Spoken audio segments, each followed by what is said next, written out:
ပြရဲဆိုတာလေကြည့်ကြပြကြကွာငါပညာပြရင်ဒီလိုသိနိုင်သလားမသိနိုင်ဘူးလားဆိုတော့မင်းတို့အကဲခါ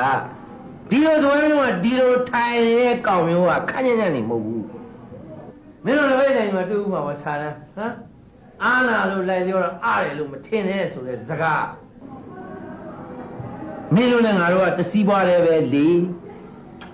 မင်းတို့ဟင်းကားယူကတော့ဩငါလည်းဒီလောက်နဲ့တော့ဆင်းရဲသွားမှာမဟုတ်ဘူးလေငါမသိကြအောင်ဆောင်းတာမသိကြအောင်ဆောင်းတာမသိရမဟုတ်ဘူးငါတို့နေတာဒီလူကြီးတော့သိမှမဟုတ်ဘူးလေဆိုပြီးမင်းတို့မလုပ်နဲ့ငါအချင်းမဟုတ်ဘူး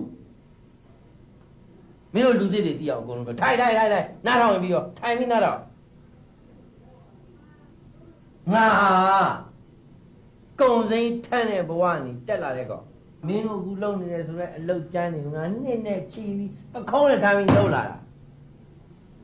ဒီနေ့ဒီအချိန်ဒီလိုနေရာရောက်လာငါဘေးပတ်ဝန်းကျင်ငါသမုတ်တယ်လူလေကြီးတဲ့မှန်လိုက်တဲ့စကားလူလေကြီး